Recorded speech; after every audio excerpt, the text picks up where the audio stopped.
ప్రియమైన సహోదరి సహోదరులారా,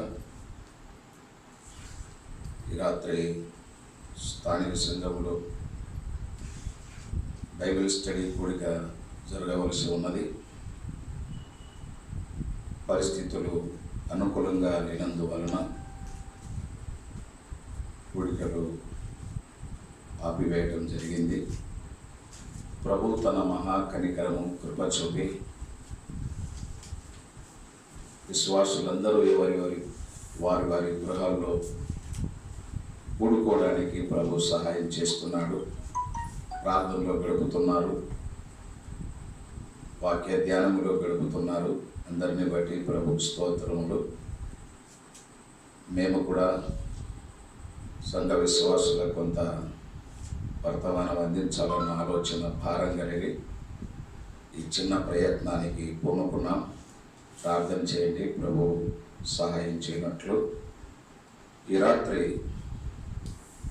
మన ధ్యానము కొరకు దేవుని వాక్యము నుండి పాత నిబంధన గ్రంథములో రాజులు 2వ గ్రంథం 2వ అధ్యాయం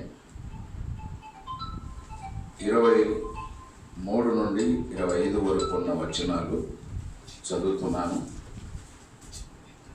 రాజులు 2వ గ్రంథం 2వ అధ్యాయం 25 వరకు ఉన్న వచనాలు చదువుతున్నాను. అక్కడ నుండి అతడు బెతేలునకు ఎక్కి వెళ్ళెను. అతడు త్రోవను పోవచ్చుండగా బాలురు పట్టణములో నుండి వచ్చి బోడివాడ ఎక్కిపోమ్మని అతని అపహాస్యము చేయగా అతడు వెనుకకు తిరిగి వారిని చూచి యెహోవా నామమును బట్టి వారిని శపించెను. అప్పుడు 2 ఆడు ఎలుగుబంట్లు అడవిలో నుండి వచ్చి వారిలో 42 బాలులను చీల్చివేశాను. అతడు అచ్చటి నుండి పోయి క్రమేలు పర్వతమునకు వచ్చి అచ్చటి నుండి పోయి షోబ్రోనుకు తిరిగి వచ్చాను. దేవుని ఆత్మ సహాయం కొరకై చిన్న ప్రార్థన. కృపగల మా దేవ, ప్రేమ కలిగిన పరలోకపు తండ్రి, ఈ రాత్రి వేళ మా గృహాలలో నీ ప్రజలముగా మేము కూడుకోవడానికి మాకిచ్చిన అనుకూలతను బట్టి స్తోత్రములు. మా వలె ఎందరూ మీ సన్నిధిలో గడుపుచున్నారు, వారిని బట్టి మీకు స్తోత్రములు. ఈ రాత్రి మేము చదువుకున్న ఈ వచనాలు మా కొరకై దీవించవని, వేల సంవత్సరాల క్రిందట వ్రాయబడిన మాటలు చదువుకున్నాం. ధ్యానించుచుండగా మీ ఆత్మ సహాయము కోరుతున్నాం. మీ ఆత్మ ద్వారా మాట్లాడి నడిపించి మా ఆత్మలకు క్షేమము కలుగజేయమని, మీ దాసుని బలపరచమని, వాక్యమును ఘనపరచమని, మీకు మహిమ, మీ ప్రజలమైన మాకు క్షేమము కలుగజేయమని మా ప్రభువైన క్రీస్తు యేసు నామమున స్తోత్రములు చెల్లించి మిక్కిలి వినయముతో వేడుకొనుచున్నాము తండ్రి. ఆమేన్. ప్రియమైన సహోదరి సహోదరులారా, కొన్ని దినాల నుండి ఎలీషాలో నుండి కొన్ని చిన్న తలంపులతో కూడిన వర్తమానాలు వినుచున్నాం. కృత నిబంధన విశ్వాసులమైన మనకవి పాఠాలుగా ప్రభు దయచేస్తున్నాడు. మన ఆత్మలకు కావలసిన వర్తమానం ప్రభు అందిస్తున్నాడు. ప్రభుకు స్తోత్రములు. ప్రభుకే మహిమ కలుగునుగాక. ఈ రాత్రి వేళ మనం చదువుకున్న వాక్య భాగములో ఎలీషా బెతేలుకు ఎక్కి వెళ్ళాడు. అక్కడ ఆయనకు ఎదురైన చేదైన అనుభవం అనగా ఒక అవమానం ఎదుర్కొన్నాడు. బెతేలులో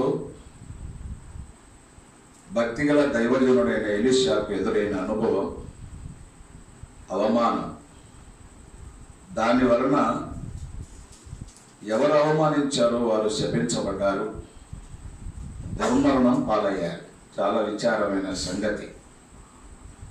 దైవజనుడు ఎక్కడికి వెళ్ళినా అక్కడ ఘనమైన పరిచర్య జరిగినట్లుగా అందులో ఎన్నో ఆత్మీయ సత్యాలు మనం తెలుసుకుంటున్నాం.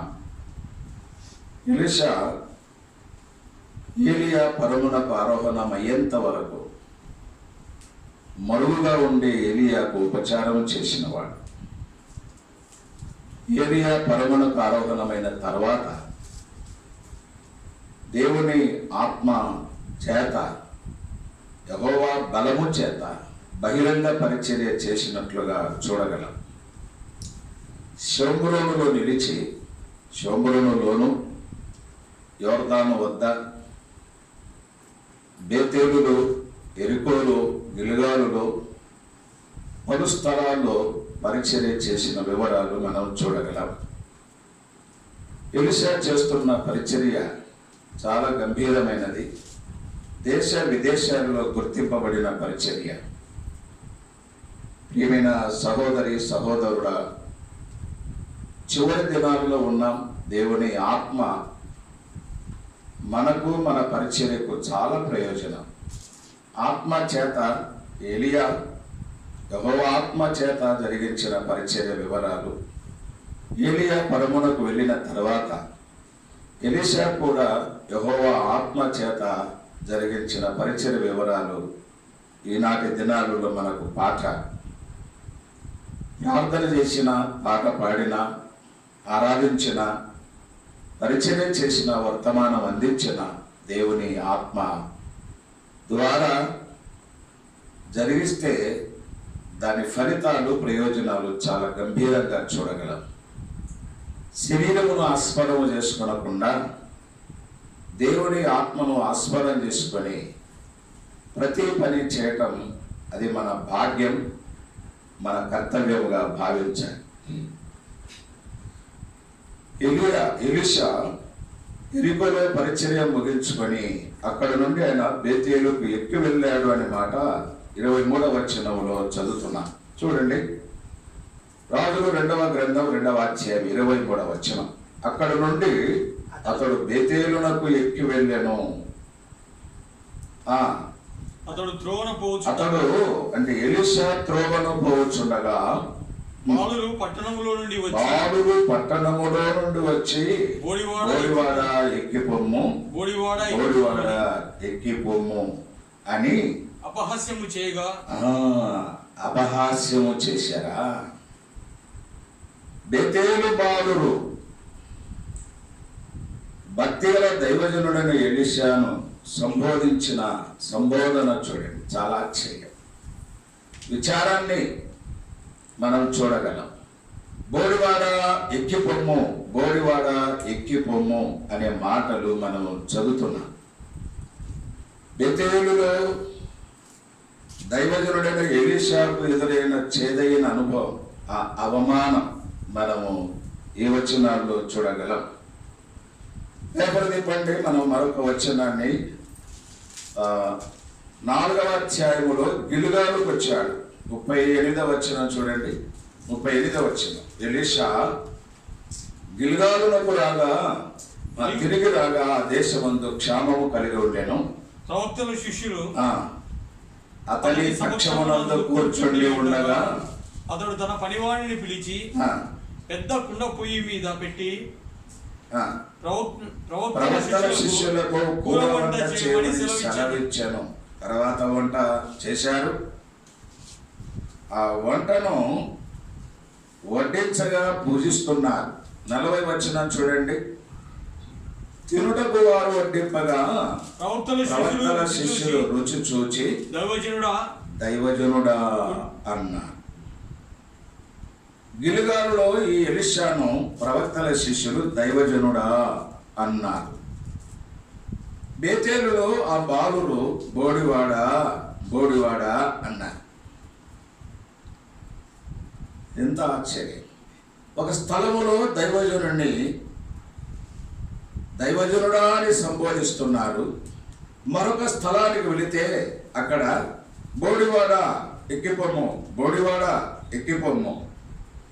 ఎలీషాకు బట్టతల ఉన్నదేమో.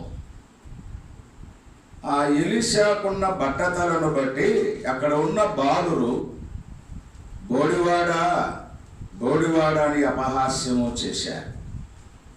ఎవరు వీళ్ళు? బేతేలు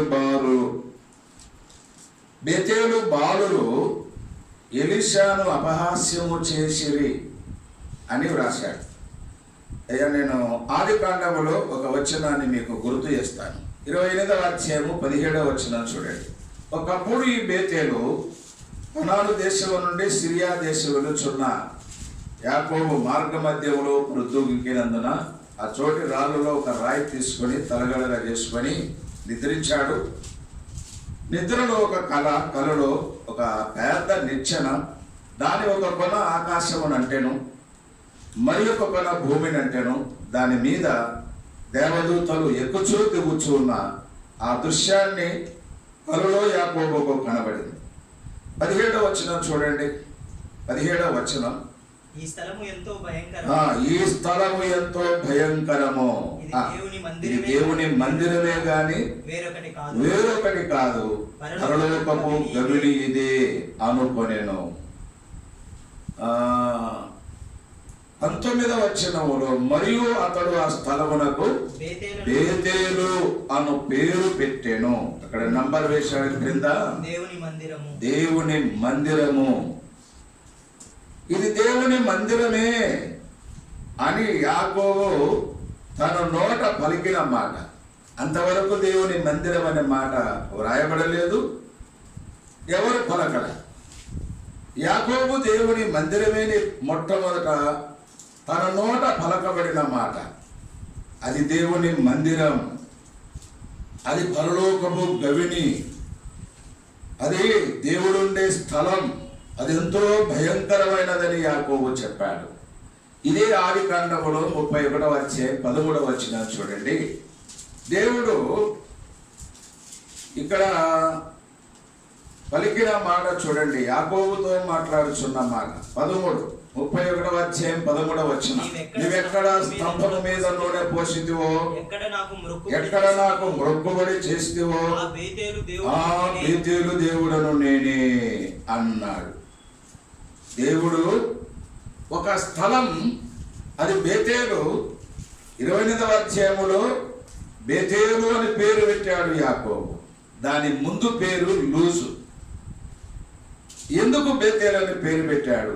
దేవుడు తనకు కనబడ్డాడు లేదా ప్రత్యక్షమయ్యాడు, దేవుడు తనతో మాట్లాడాడు.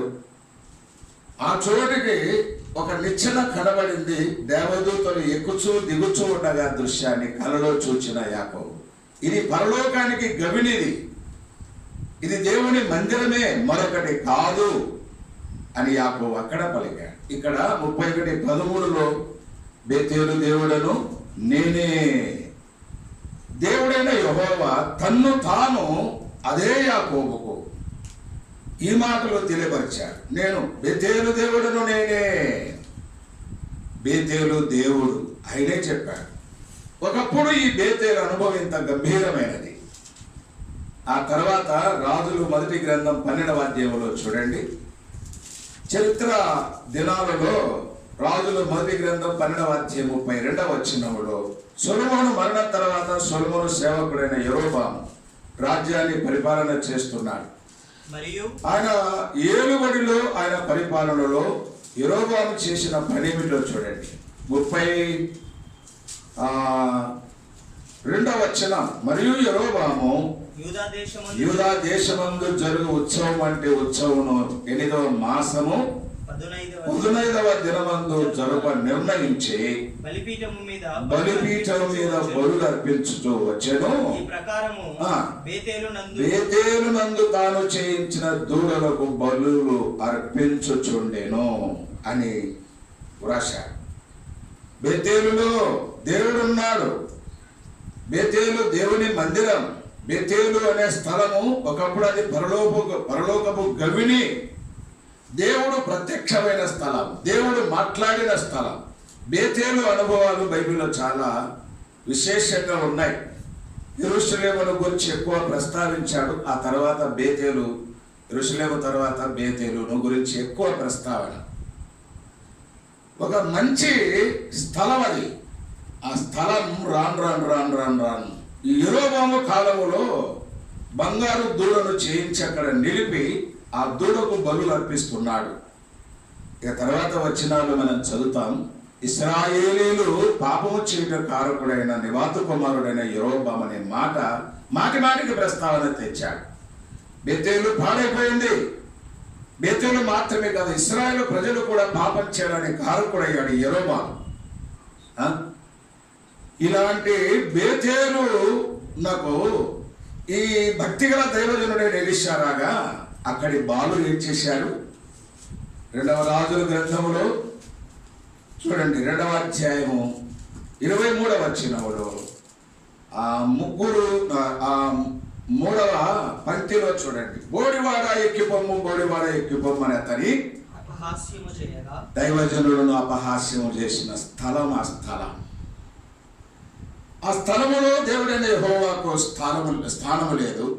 ఆ స్థలములో దేవుని ప్రవక్తలైన ఈ ఎలీషా లాంటి ప్రవక్తలు కూడా స్థానము లేదు. అది భయంకరమైనది. ఎంత విచారమైన మాటలు. అమ్మా, మీరున్న స్థలాల్లో, అయ్యా మీరు మీ హృదయాల్లో దేవునికి స్థానం ఉన్నదా? ఆలోచన చేయండి. దేవునికి స్థానము లేని బేతేలు, దేవుని ప్రవక్తలకు స్థానము లేని బేతేలు. దేవుడైన యెహోవాను పూజించి ఆరాధించవలసిన వాళ్ళు దూడలను నిలబెట్టి దూడ పూజ చేస్తున్నారు. దేవునికి స్థానము లేదు. దేవుడు ఏర్పరచుకున్న ప్రవక్తలకు అవమానం. బేతేలులో ఉన్నవాళ్ళు అపహాస్యము చేసిరి. జరిగింది వీళ్ళు చూడండి, 2వ అధ్యాయం 23వ వచనం జరిగింది. 24 చూస్తారా? అతడు వెనుకకు తిరిగి తనను అపహాస్యము చేస్తున్న వారిని చూచి యెహోవా నామమును బట్టి వారిని శపించెను. ఆ బాలురు శపించబడ్డారా? ఎలా యెహోవా నామమును బట్టి వారిని శపించెను. యెహోవా నామమును ఆశీర్వదించాలి, కానీ ఆశీర్వాదానికి బదులు శాపం.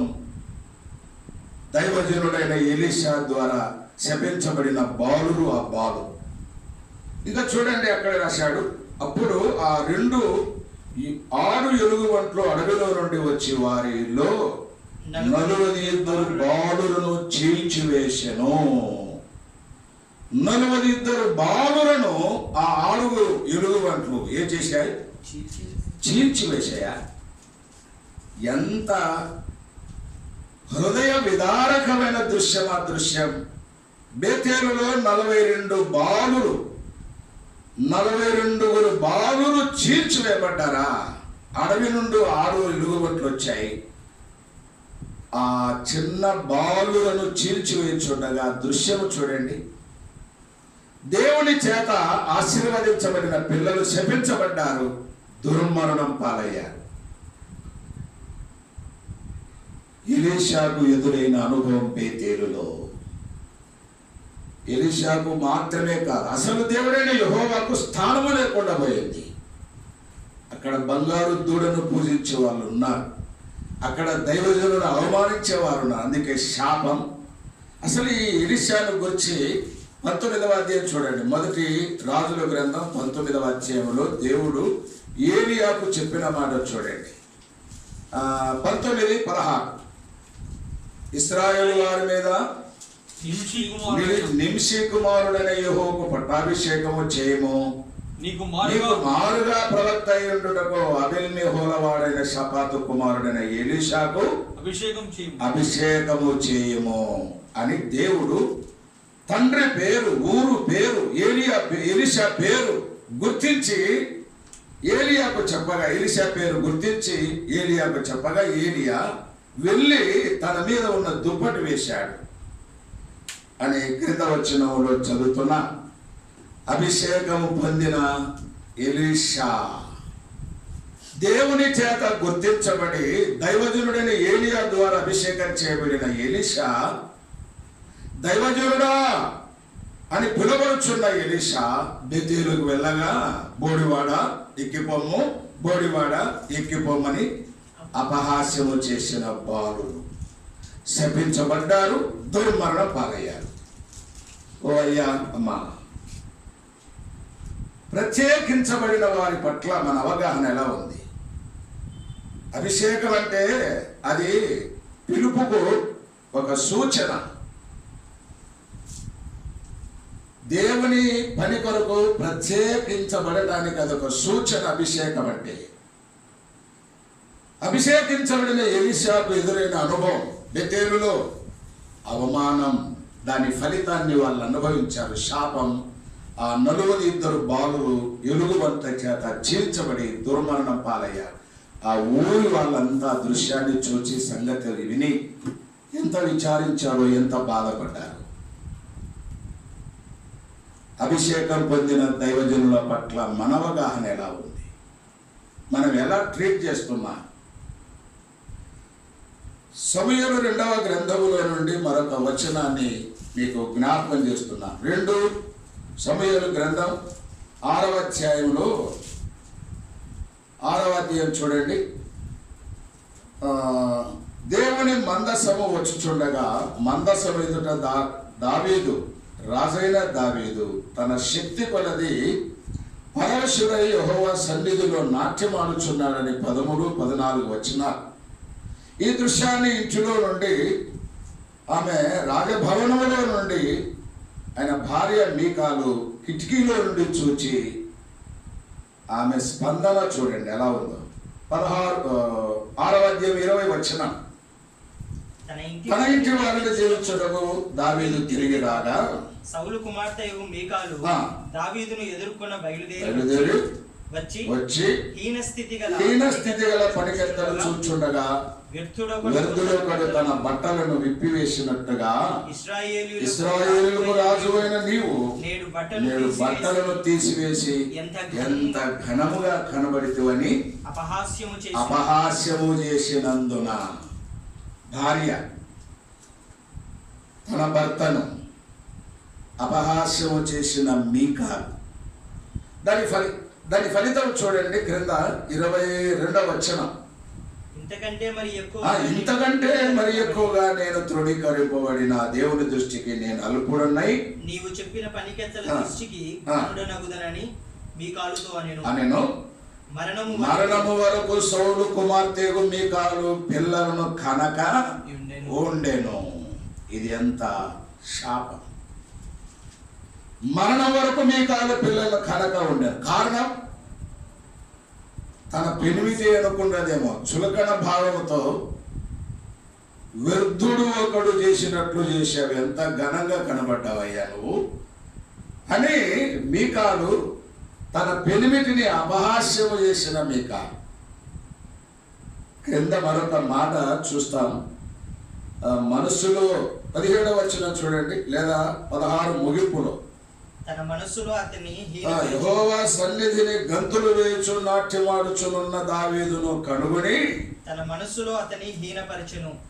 మనస్సులో హీనపరచిన భార్య, బహిరంగంగా అపహాస్యము చేసిన భార్య, దాని ఫలితం మరణం వరకు పిల్లల కనక ఉండెను అని ఒక విచారమైన సంగతి. జీవితకాలం అంతా పిల్లలు లేకుండా ఉండటం. ఆలోచన చేయండి. సమూయేలు మొదటి గ్రంథంలో 16వ అధ్యాయం 13వ వచనం చూడండి. ఈ దావీదును గురించి ఈ వచనములో ఏం చెప్పబడింది? సమూయేలు తైలపు కొమ్ము తీసుకొని వారి సహోదరుల ఎదుట అభిషేకము చేసెను. అంటే దావీదును వానికి అభిషేకము చేసెను. నాట నుండి యెహోవా ఆత్మ దావీదు మీదికి బలముగా వచ్చెను. తరువాత సమూయేలు లేచి వెళ్ళిపోయెను. దైవజనుడైన సమూయేలు చేత అభిషేకం పొందిన దావీదు, యెహోవా ఆత్మ బలము గల దావీదు. 2వ సమూయేలు గ్రంథం 2వ అధ్యాయం 4వ వచనం కూడా చూడండి. 2వ సమూయేలు గ్రంథం 2వ అధ్యాయం 4వ వచనం. యూదా పట్టణ ప్రజలు దావీదుకి ఏం చేశారో చూడండి. అంతటా యూదా వారు అక్కడికి వచ్చి యూదా వారి మీద రాజుగా పట్టాభిషేకము చేసిరి. అక్కడేమో అభిషేకము చేయబడినట్లు రాయబడింది. దైవజనుడైన సమూయేలు ద్వారా దావీదు అభిషేకం చేయబడ్డాడు. ఇక్కడేమో యూదా ప్రజలు రాజుగా ఉండడానికి పట్టాభిషేకము చేయబడ్డాడు. విన్నారా? ఈ 2 వచనాలు చూడండి. దైవజనుడి ద్వారా అభిషేకం పొందిన దావీదు, ప్రజల ద్వారా పట్టాభిషేకం పొందిన దావీదు. ఇలాంటి దావీదును తన భార్య మీకాలు మనస్సులో హీనపరచి బహిరంగంగా అపహాస్యము చేసి ఈ మాటలు చూడండి. ఇవే సంగతులు ఈ దినాల్లో జరుగుతున్నాయి. ఎవరిని అపహాస్యం చేస్తున్నా మన వైఖరి అభిషేక పొందిన వారి పట్ల ఎలా ఉన్నది, ప్రత్యేకించబడిన వారి పట్ల ఎలా ఉన్నది, పిలువబడిన వారి పట్ల ఎలా ఉన్నది, ఎలా సంబోధిస్తున్నా, ఎలా మాట్లాడుతున్నా. అపహాస్యము చేసిన వారు దాని ఫలితం చాలా విచారంగా మనం గమనిస్తాం. సామెతల గ్రంథములో నుండి 1వ అధ్యాయము 22వ వచనం చూడండి. సామెతలు 1వ అధ్యాయము 22వ వచనం. ఎట్లనగా జ్ఞానం లేని వారలారా, జ్ఞానము లేని వారలారా, మీరు ఎన్నాళ్ళు జ్ఞానం లేని వారుగా ఉండరు. మీరు ఎన్నాళ్ళు జ్ఞానము లేని వారుగా ఉందురు. అపహాసకులారా, అపహాసకులారా, మీరెన్నాళ్ళు జ్ఞానమును అపహాస్యం చేయొచ్చు ఆనందింతురు. అసహించుకుందురు. అపహాసకులారా, మీరెన్నాళ్ళు అపహాస్యము చేయొచ్చు ఆనందింతురు. బుద్ధిహీనులారా, బుద్ధిహీనులారా, మీరెన్నాళ్ళు జ్ఞానమును అసహించుకుందురు. ఎవరు అపహాస్యం చేసేవాళ్ళు? ఎవరు? మహాజ్ఞానంతో ఈ మాటలు రాశాడు. ఎవరు అపహాస్యం చేసేది? జ్ఞానము లేని వారలారా, బుద్ధిహీనులారా. బేతేలులో ఉన్న 42 బాలురు ఎంత బుద్ధిహీనులు, ఎంత జ్ఞానము లేని వాళ్ళు. మీకాలు ఎంత బుద్ధిహీనురాలు, ఎంత జ్ఞానము లేనిది. వారు మాత్రమే కాదు, మీకాలు తన పెనిమిటి అపహాస్యము చేసెను, శిక్ష అనుభవించినట్లు. బెతేలు బాలురు దావీదును ఎలీషాను అపహాస్యం చేసి శిక్ష అనుభవించారు. ఈనాడు కూడా ఎవరు అపహాస్యం చేసేది? జ్ఞానము లేని వారలారా, బుద్ధిహీనులారా, ఎన్నాళ్ళు మీరు అపహాస్యం చేస్తారు. దాని ఫలితాన్ని 27వ వచనం చూడండి. భయము మీ మీదికి తుఫాను వలె వచ్చినప్పుడు, సుడిగాలి వచ్చినట్లు మీకు అపాయము కలుగునప్పుడు, మీకు కష్టమును దుఃఖమును ప్రాప్తించినప్పుడు నేను అపహాస్యము చేసేదనన్నాడు. మీరు అపహాస్యం చేస్తూ ఉండండి. ఒక సమయం వస్తుంది, ఆ సమయంలో మీకు భయం కలిగినప్పుడు, మీ కష్టం వచ్చినప్పుడు, మీకు బాధ కలిగినప్పుడు అయ్యో అని కాదు, మీ మీద జాలి పడను, నేను మిమ్మల్ని అపహాస్యం చేసేదని అన్నాడు. అపహాస్యము చేయుట. ఎవరిని మనం అపహాస్యం చేసేది? దాని ఫలితం ఏమిటి? ఎరుకలో పరిచర్య ముగించుకొని బేతేలుకు ఎక్కి వెళ్ళగా ఎలీషాకు అక్కడ ఎదురైన అవమానం, దాని ఫలితం, దానికి శాపం, ఆ శిక్ష, ఎంత దుర్మరణం పాలయ్యారు అని మనము దేవుని వాక్యంలో గమనిస్తున్నాం. దినాలు నెలలు సంవత్సరాలు గతించిపోతున్నాయి. ప్రభువు అక్కడ సమీపమైన దినాలు ఇవి. చెడ్డ దినములు అని రాయబడింది బైబిల్లో. అంతే దినములు, చెడ్డ దినములు, ఇక రాబోయే దినాలు, దుర్దినాలు రాబోతున్నాయని చెప్పాడు. ఆలోచన కలిగి ఉందా? అపహాస్యానికి దూరంగా ఉందా? అసలు బైబిల్లో కీర్తన 1వ కీర్తన 1వ వచనంలో అపహాసకుడు కూర్చుండు చోట కూర్చుండకూడదని రాశాడు. అపహాస్యం చేసే వాళ్ళు ఉన్నారు. దైవజనుడు అపహాస్యం చేసి శిక్ష అనుభవించారు. అభిషేక పొందిన వారిని అపహాస్యం చేసి శిక్ష అనుభవించారు. మనము కూడా దేవుని చేత అపహాస్యం పొందుతాం. ఆలోచన చేయండి. దేవుని వాక్యము చదివేటప్పుడు, వినేటప్పుడు ఆలకించి, అంగీకరించి, అన్వయించుకొని దేవుని ఆశీర్వాదాన్ని పొందుదాం. అపహాస్యం పాలు కాకుండా, అవమానం పాలు కాకుండా, శిక్షకు గురి కాకుండా దేవుని వాక్యం ద్వారా మనం భద్రపరచుకోవాలి. అలా ఉండటానికి పరిశుద్ధాత్మ దేవుడు మనకు సహాయం చేయనుగా. ప్రభు ఈ తలపుడు మనందరి వెనికిడిలో దీవించునుగా. చిన్న ప్రార్థన. కృపగల మా దేవ, ఈ రాత్రి మీ సన్నిధి మాకు ఇచ్చి కొంత సమయం వాక్యము వద్ద గడపగా మాకు దయచేసిన ప్రతి వాక్య తలపును బట్టి, వాక్య సత్యమును బట్టి స్తోత్రములు. ఎందరి సమయంలో మీ మాటలు విన్నారు, వారందరి హృదయాల్లో ముద్రించి పరిశుద్ధాత్మ కార్యం జరిగించి మహిమ పొందవని మా ప్రభు అయిన క్రీస్తు యేసు నామమున స్తోత్రములు చెల్లించి వేడుకొనుచున్నాము తండ్రి. ఆమేన్.